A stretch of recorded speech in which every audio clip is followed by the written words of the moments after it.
Hello students, welcome to the second part of the chapter History of Indian Art.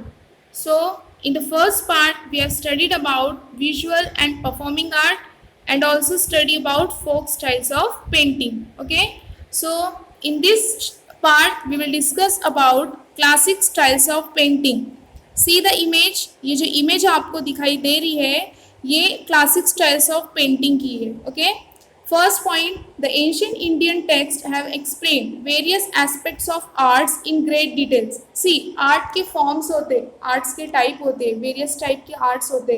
तो हमारा जो ancient Indian text है तो art के फॉर्म्स के बारे में उसमें बहुत सारे उसके जो एस्पेक्ट्स है, आर्ट्स के जो एस्पेक्ट्स है वो डिटेल में दिया गया है. Okay, there are altogether 64 arts mentioned in these text.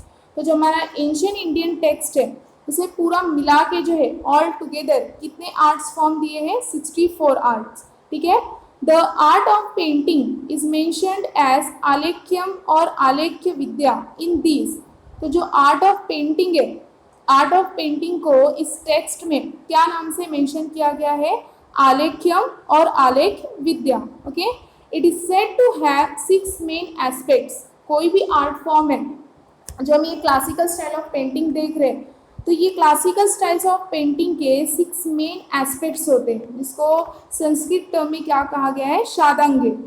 The ancient Indian scholars studied these 6 aspects very minutely. जो हमारे इंडियन एंशियंट इंडियन स्कॉलर्स थे उन्होंने ये आर्ट फॉर्म के जो 6 एस्पेक्ट्स है उसको बहुत ही माइन्यूटली जो है स्टडी किया था. ठीक है. दे इंक्लूड, अब हम देखेंगे कि क्लासिक स्टाइल ऑफ पेंटिंग के जो 6 मेन एस्पेक्ट्स हैं तो वो कौन से? फर्स्ट वन, रूप भेद. रूप भेद मीन्स क्या है? डिफरेंट शेप्स एंड फॉर्म्स, यानी कि पेंटिंग के अलग अलग शेप्स और उसके types. Okay. Next aspect is प्रमाण. ठीक है. Proportionate depiction of various features of an image, यानी जो आर्टिस्ट पेंटिंग बना रहे हैं, इमेज बना रहे हैं तो उसका वेरियस फीचर्स होते हैं यानी उसकी खूबियाँ होती है तो उसको प्रपोर्शनेट करना यानी अलग अलग उसको डिवाइड करना. ठीक है. एक ही पेंटिंग नहीं बना देना.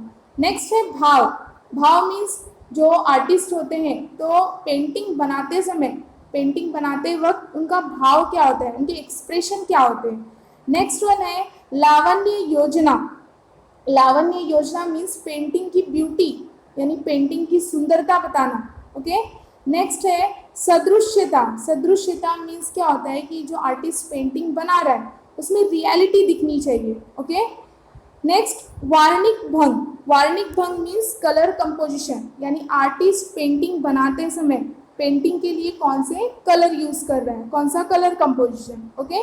तो ये 6 मेन एस्पेक्ट्स हैं जो पेंटिंग के लिए या फिर आर्ट फॉर्म के लिए इंक्लूड किए गए हैं, इसके लिए यूज किए जाते हैं. ओके.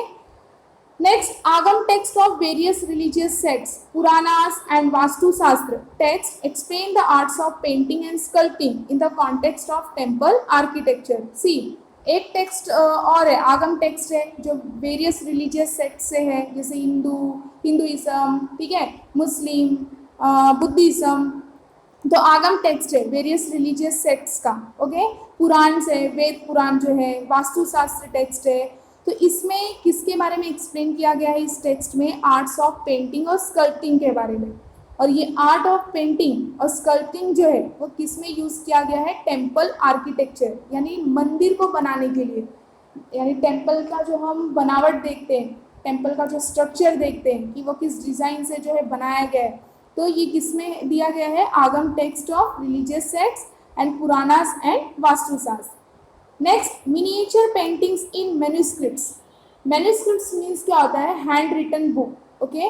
Miniature means model. जैसे कि आप ये इमेज जो देख रहे हैं मुगल मिनिएचर, तो ये एक मॉडल है. जब आर्टिस्ट ने ये पेंटिंग बनाई होगी तो ये इतना जो है छोटा सा पेंटिंग नहीं होगा, उसने बड़ा पेंटिंग बनाया होगा. लेकिन अब जो है आपके टेक्स्ट बुक में भी दिया है या फिर मैं आपको ये इमेज शो कर रही हूँ तो ये टेक्नोलॉजी के बेस जो है, टेक्नोलॉजी के वजह से ये आपको छोटा करके दिखाई दे रहा है, दिखाया गया है. ओके. मतलब ये उस पेंटिंग का क्या है? मॉडल है, miniature. Okay. The miniature paintings in the early manuscripts show an influence of Persian style. and the Deccan miniature style was developed under the patronage of the Deccan Sultanates. Okay, तो जो miniature paintings है, जो early यानी पहले के manuscripts में जो miniature को शो किया जाता था, तो वो मिनिएचर किससे इन्फ्लुएंस हुआ था? पर्शियन स्टाइल से. ठीक है, and the Deccan miniature style यानी Deccan miniature style is another style. तो ये डेवलप हुआ था तब डेकन सुल्तानेट्स के पैट्रोनेज के अंडर. पैट्रोनेज मीन्स क्या होगा? परमिशन लेना, कि डेकन के जो सुल्तान थे तो उनसे परमिशन लेके, यानी उन्होंने ही सपोर्ट किया था, तब जाके डेकन मिनिएचर स्टाइल डेवलप हुआ. Okay, during the rain of Akbar the Mughal emperor, यानी अकबर कौन थे? मुगल एम्परर. जब उनका पीरियड था, जब उनका रूल था, तो कौन सा स्टाइल आया? Mughal miniature style. ओके, और मुगल मिनिएचर स्टाइल में जो है किसका मिक्सचर है? इंडियन एंड पर्शियन स्टाइल का. यानी अकबर के रूल के टाइम क्या डेवलप हुआ? मुगल मिनिएचर स्टाइल, और ये किसका मिक्सचर है? इंडियन एंड पर्शियन स्टाइल का. Okay, blend. ब्लेंड का मतलब क्या होता है? मिक्सचर. तो जो हम ये मुगल मिनिएचर का जो इमेज देख रहे हैं, तो इसमें दो स्टाइल का मिक्सचर है, इंडियन और पर्शियन का भी. Okay, next western style of painting. अब हम देखेंगे western style of painting. In the British period, Indian artists came under the influence of European style of painting. Europe country जो है वो वेस्टर्न कंट्री है. तो ब्रिटिश का जब रूल था, हमारे इंडिया पे ब्रिटिश का रूल था, तो ब्रिटिश पीरियड में जो इंडियन आर्टिस्ट थे वो किसके अंडर आए? किसके प्रभाव के under? European style of painting. तो उन्होंने कौन सा स्टाइल सीखा? यूरोपियन स्टाइल सीखा. Okay, an art school was established under the leadership of James Wales, a Scottish artist, in the times of Savai Madhavrao Peshwe in Shaniwar Wada in Pune. See, wada means क्या? जो बड़ा bungalow होता है. तो ये वाड़ा वगैरह जो है ये पुणे में ज़्यादा है, पुणे साइड में ज़्यादा है. तो सवाई माधवराव पेशवे यानी ये मराठा के जो है लीडर थे, पेशवा से बिलोंग करते थे. कौन? सवाई माधवराव पेशवे. और ये कहाँ रहते थे? शनिवार वाड़ा इन पुणे. तो इनके टाइम्स में ऐसा बोला गया है कि जेम्स वेल ने, जो एक स्कॉटिश आर्टिस्ट थे, उन्होंने एक आर्ट स्कूल जो है स्टैब्लिश किया था. Okay, and he had done a portrait of Sawai Madhavrao and Nana Phadnavis. यानी कि पोर्ट्रेट मतलब क्या होगा? पिक्चर या फिर इमेज. तो जो जेम्स वेल्स थे ये आर्टिस्ट थे, स्कॉटिश आर्टिस्ट, और इन्होंने जो है सवाई माधवराव और नाना फडणवीस की क्या पिक्चर बनाई, एक पेंटिंग बनाई. तो ये आप इमेज देख सकते हैं. तो ये इमेज किसकी है? सवाई माधवराव एंड नाना फडणवीस की. ओके, तो ये वेस्टर्न स्टाइल ऑफ पेंटिंग है. Next, Gangaram Tambat, a Marathi artist who work with Wales, deserves a special mention here. He had made drawings of the rock-cut caves at Verul and Curle. Some of his drawings are preserved in the Yale Center of British Art of Yale University. See, दूसरे जो है जिनका work जो है ये special mention करता है गंगाराम तांबट. गंगाराम तांबट जो है मराठी आर्टिस्ट थे जिन्होंने जेम्स वेल्स के साथ मिल के काम किया पेंटिंग बनाने के लिए, ड्राइंग बनाने के लिए. ओके, और इन्होंने जो है रॉक कट केव्स जो है ड्राइंग करके रॉक कट केव्स बनाए. कहाँ पे? वेरुल एंड कर्ले. और ये प्लेस कहाँ पे? महाराष्ट्र में. वेरुल और कर्ले कहाँ पे? महाराष्ट्र में. तो रॉक कट केव्स इन्होंने ड्रॉ किया है. Okay, and some of his drawings are preserved in the Yale Center of British Art of Yale University. ये कहाँ पे है? यूनिवर्सिटी अमेरिका में. तो गंगाराम तांबट ने बहुत सारे ऐसे ड्राइंग्स बनाए हैं, पेंटिंग्स बनाए हैं. तो इनके कुछ ड्राइंग्स जो है अभी भी प्रिजर्व करके रखे गए हैं. Yale Center of British Art of Yale University में अभी भी प्रिजर्व है. Okay, and exact portrayal of the object of the painting is characteristic of the European style. और सेम जो गंगाराम तांबट ने जो स्टाइल यूज करके जो ऑब्जेक्ट और पेंटिंग बनाई है, तो उसका एग्जैक्ट पोर्ट्रेट, उस ऑब्जेक्ट का एग्जैक्ट पिक्चर जो है, ठीक है, तो यूरोपियन स्टाइल का भी कैरेक्टरिस्टिक है. Okay, and a number of renowned artists were trained in the J.J. School of Art and Industry, which was established in 1857 CE, offering courses in European style of painting. See, जो ये J.J. School of Art and Industry है ये मुंबई में है. और ये कब establish किया गया था? 1857 सीई में। तो इसमें बहुत सारे जो है रिनाउंड आर्टिस्ट, रिनाउंड मतलब फेमस, फेमस आर्टिस्ट ये स्कूल ऑफ आर्ट से, जे स्कूल ऑफ आर्ट से उन्होंने ट्रेनिंग ली थी, वो ट्रेंड हुए थे। ओके, और ये J school of art and industry में कौन से कोर्सेज ऑफर किए जाते हैं? European style of painting. Okay, Pestonji, Bomanji and alumni of this school made replicas of Ajanta paintings. Alumni मतलब स्टूडेंट, तो यही मतलब J school of art and industry से एक स्टूडेंट थे जो ट्रेंड हुए थे, उनका नाम क्या था? पेस्तोनजी बोमनजी। और ये स्कूल से ये ट्रेंड होके यानी ट्रेनिंग लेके इन्होंने एग्जैक्ट जो है अजंता पेंटिंग्स का रेप्लिका बनाया। रेप्लिका मतलब उसका डुप्लीकेट, सेम कॉपी, ठीक है, जैसे कोई चीज़ कॉपी करके और बना देना। तो अजंता पेंटिंग्स जो है, अजंता केव्स का जो पेंटिंग है, तो सेम उसी तरह से इन्होंने जो है पेंटिंग बनाई। ठीक है, किसने? पेस्तोनजी बोमनजी ने, जो कि ये J school of art and industry के स्टूडेंट थे। Okay, next sculptural art. Sculptures are three-dimensional, such as images, statues, pots, and objects with artistic embellishment. Embellishment मतलब डेकोरेट करना, जैसे कि अगर कोई आर्टिस्ट केव्स बनाता है, ठीक है, गुफा बनाता है, रॉक कट करके गुफा अगर बनाया या फिर रॉक पे पेंटिंग की, तो उसको डेकोरेट करना, अलग अलग डिजाइन से डेकोरेट करना, उसको क्या कहा जाएगा? एम्बलिशमेंट। तो स्कल्पचर्स के 3 डायमेंशनल होते हैं, जैसे इमेजेस बनाना या फिर स्टैचूज बनाना, पॉट्स पे डिजाइन, ओके, पॉट्स पे पेंटिंग करना, ऑब्जेक्ट्स बनाना। ठीक है, for creating sculptures either rock और मेटल और क्ले इज यूज्ड। तो स्कल्पचर बनाने के लिए कोई भी मतलब स्कल्पचर बनाने के लिए कुछ भी यूज कर सकते हैं, रॉक को यूज किया, मेटल को यूज किया या फिर क्ले को यूज किया। Okay, rock sculptures are made by carving, metal sculptures are made with the help of moulds and clay sculptures are formed either directly with hands or by using molds. See, अभी हमने देखा कि sculptures को create करने के लिए rock, metal और clay कुछ भी यूज किया जा सकता है।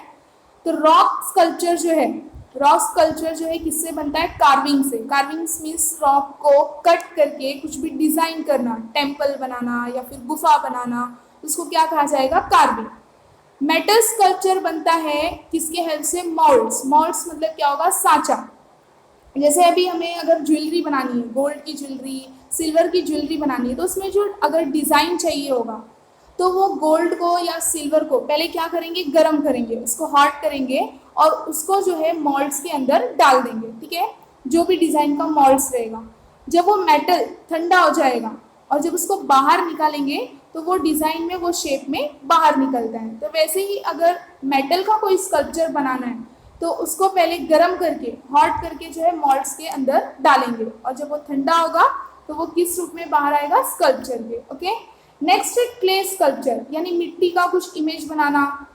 ठीक है, तो जो क्ले को जो यूज़ किया जाता है, क्ले स्कल्पचर है, या तो वो डायरेक्टली हाथ से बना सकते हैं या फिर उसको मोल्ड्स के हेल्प से भी बना सकते हैं। ओके, तो एग्जांपल देखते हैं हम। The entire temple of Kailash at Verul is a unique monolithic sculpture. सबसे अलग जो है हटके ये टेम्पल है। पूरा जो कैलाश का जो टेम्पल है, जो वेरुल एरिया में है, यानी महाराष्ट्र में जो कैलाश टेम्पल है, वो पूरा एक ही सिंगल रॉक पे जो है बना हुआ है। उसको क्या कहा गया है? Monolithic sculpture. मोनो का मतलब क्या होगा? सिंगल।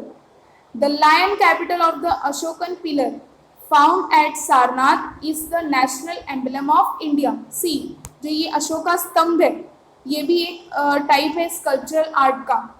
तो ये lion capital of the Ashokan pillar, यानी ये अशोका के टाइम पे ये बना था। ठीक है, ये फाउंड हुआ कहाँ पे? सारनाथ पे। और इसे जो है क्या कंसिडर किया जाता है? हमारे कंट्री का नेशनल एम्बलम। सी, हमें जो है सामने से लायन के जो है 3 फेसेस ही दिखाई देंगे, लेकिन इसके 4 फेस होते हैं, एक पीछे भी होता है, पीछे की तरफ, तो वो हमें नहीं दिखाई देता। ओके, तो ये है स्कल्पचरल आर्ट। स्कल्पचरल आर्ट जो है उसके 3 डायमेंशनल होते हैं, इमेजेस, स्टैचूज, पॉट्स या फिर ऑब्जेक्ट। ओके, तो स्कल्पचर जो है रॉक को यूज करके भी बना सकते हैं, मेटल को भी यूज किया जा सकता है या फिर क्ले से भी बना सकते हैं। Okay, next, folk styles of sculptural art. The sculptural art is also as ancient as the art of painting, dating back to Stone Ages. Carving tools out of stone can said to be the beginning of sculptural art. See, जो sculptural art है, ऐसा कहा गया है कि जितना art of painting पुराना है, हमने पढ़ा था कि आर्ट ऑफ पेंटिंग कौन से टाइम का है, स्टोन एज का टाइम का है। तो स्टोन जितना आर्ट ऑफ पेंटिंग ओल्ड है, उतना ही एंशियंट, उतना ही ओल्ड क्या है, स्कल्पचरल आर्ट। और जैसे कि ऐसा कहा गया है कि जो स्कल्पचर आर्ट की जो शुरुआत है उसकी बिगनिंग कब से हो चुकी थी, जब प्री हिस्टोरिक मैन जो है, जब उन्होंने स्टोन से टूल्स बनाना स्टार्ट किया था। हमने जो है, आप सभी ने जो है 5th स्टैंडर्ड में पढ़ा होगा कि प्री हिस्टोरिक मैन जो है उनको कुछ नहीं आता था, ठीक है। उन्होंने धीरे धीरे स्टोन को जो है, पत्थर को कट करके उन्होंने टूल्स बनवाए। जैसे जैसे उनकी नीड्स बढ़ती गई वैसे वैसे उनके स्किल्स, नॉलेज बढ़ते गए और उन्होंने टूल्स बनाना सीखा। फिर उसके बाद में उन्होंने फायर, ठीक है, फायर कैसे होता है वो बनाया, सीखा, ठीक है, अपने स्किल्स और नॉलेज को यूज़ करके। उसके बाद में उन्होंने धीरे धीरे हंटिंग सीखी। पहले वो क्या करते थे, छोटे छोटे एनिमल्स का शिकार करते थे। बाद में उन्होंने बड़े बड़े जो है लार्जर एनिमल का शिकार करना सीखा और धीरे धीरे उन्होंने इस तरह से एग्रीकल्चर यानी खेती करना सीखा था। तो ऐसा कहा गया है कि स्कल्पचरल आर्ट की शुरुआत जो है, जब प्री हिस्टोरिक मैन ने स्टोन से टूल्स बनाने सीखे थे, तब से हो चुकी है। And the custom of making clay images for rituals has been prevalent in India since Harappan times. यानी क्ले इमेजेस रिचुअल्स के लिए, यानी कोई फेस्टिवल हुआ तो मिट्टी का जो है इमेजेस बना देना देवी देवताओं का। जैसे महाराष्ट्र में जो है गणपति फेमस है, ओके, बंगाल में दुर्गा पूजा फेमस है, तो दुर्गा माँ की जो है मूर्ति बनाना, क्ले इमेजेस। महाराष्ट्र में गणपति फेमस है, गणपति का फेस्टिवल, तो गणपति की मूर्ति बनाना।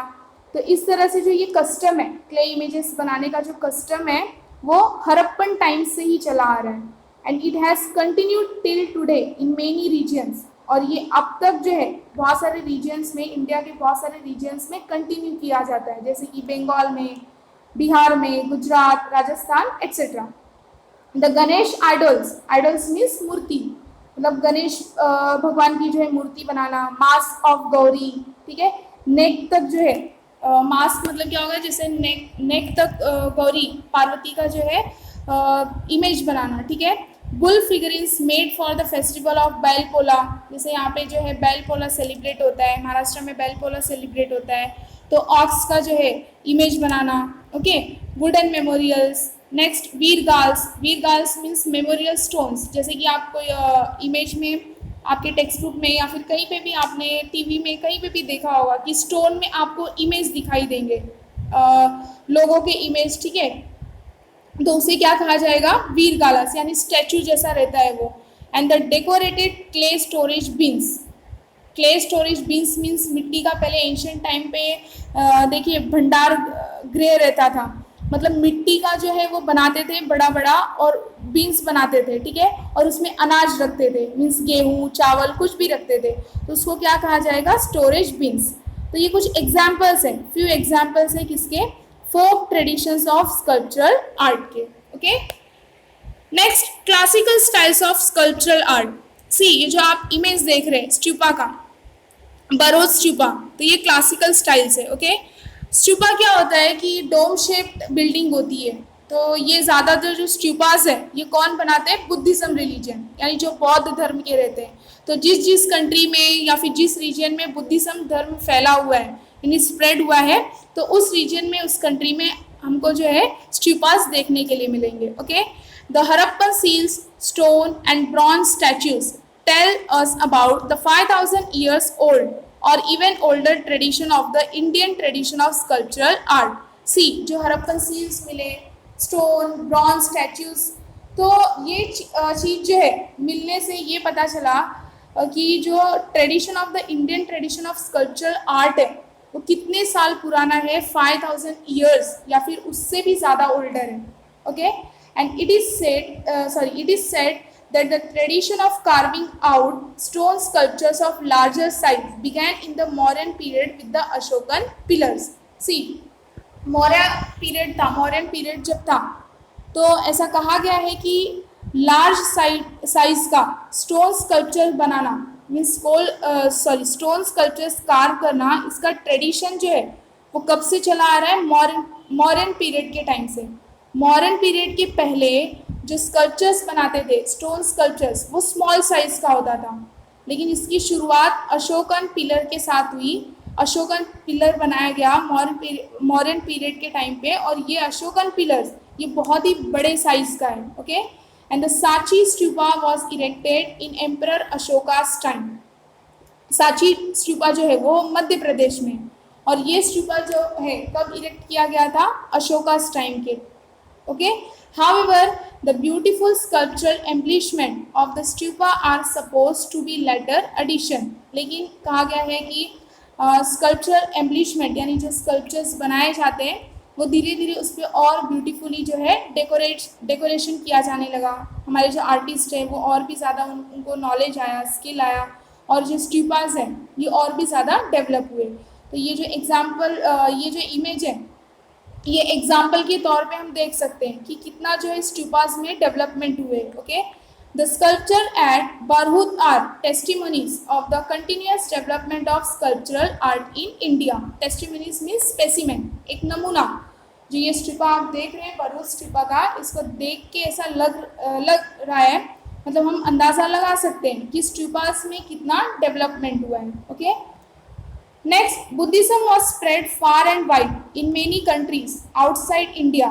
The tradition of erecting Buddhist stupas began in those countries as well. See, मैंने आप सभी को बताया कि जिस कंट्री में जो है या फिर जिस भी रीजन में बुद्धिज्म धर्म फैला हुआ है वहाँ पे हमें बुद्धिस्ट स्टूपास देखने के लिए मिलेंगे। Okay, and the stupa at Borobudur in Indonesia is the largest stupa in the world. See, जो ये आप इमेज देख रहे हैं ये बुद्धिस्ट स्टूपा है, बोरोबुदुर स्टूपा, जो कि कहाँ पे है? इंडोनेशिया, और ये वर्ल्ड का सबसे लार्जेस्ट स्टूपा है। Okay, it was build during the 8th to 9th century CE। ये कब बिल्ड किया गया था? 8th to 9th century common era में, and it was declared as a world heritage site in 1991, और यूनेस्को ने इसको जो है वर्ल्ड हेरिटेज साइट डिक्लेयर कर दिया। कब? 1991 में। Okay, next, Indian iconography. Iconography means क्या? कि आइकॉन्स, जो हम आइकॉन्स बनाते हैं, जैसे अभी ह्यूमन बीइंग है, ह्यूमन बीइंग का जो है एग्जैक्ट अगर इमेज बना दिया या फिर पेंटिंग बना दी तो उसको क्या कहा जाएगा? आइकोनोग्राफी। ओके, जैसे कि Gandhara school of art. School of art का मतलब क्या होता है? जैसे वेरियस टाइप के आर्ट फॉर्म्स होते हैं, अगर उसको बहुत सारे पीपल ने वही आर्ट फॉर्म्स मतलब शुरू कर दिया, बनाना शुरू कर दिया, तो वो एक स्कूल बन जाता है। तो ऐसे ही एग्जाम्पल है Gandhara school of art, came into being in the 2nd century BCE। ये गांधारा स्कूल ऑफ आर्ट कब स्टैब्लिश हुआ? 2nd century before common era में, in Afghanistan and neighbouring regions. मतलब अफगानिस्तान में इसकी शुरुआत हुई थी और कुछ आसपास यानी जो अफगानिस्तान के जो नेबरिंग रीजन्स है वहाँ पे भी। And it had Greek and Persian influence. ये जो गांधारा स्कूल ऑफ आर्ट है इस पर कौन से स्टाइल का प्रभाव पड़ा है? Greek and Persian. The 1st to 3rd century CE यानी कॉमन एरा में, that is the Kushana period, saw the rise of Mathura school of art. See, ये अनदर स्कूल ऑफ आर्ट है, मथुरा स्कूल ऑफ आर्ट। जैसे कि हमने गांधारा स्कूल ऑफ आर्ट देखा तो वैसे ही मथुरा स्कूल ऑफ आर्ट है। ये कहाँ पे है? मथुरा में। ये स्कूल ऑफ आर्ट कहाँ स्टैब्लिश हुआ? मथुरा में। ओके, कब? 1st to 3rd century CE, Kushana period यानी जब कुशाना किंग का रूल था। And the Mathura school led the foundation of Indian iconography. और जो ये मथुरा स्कूल ऑफ आर्ट है इस पर किसका प्रभाव पड़ा है? इंडियन आइकोनोग्राफी का। Iconography is a branch of knowledge which includes everything about making of images of gods and goddesses। See, iconography क्या है?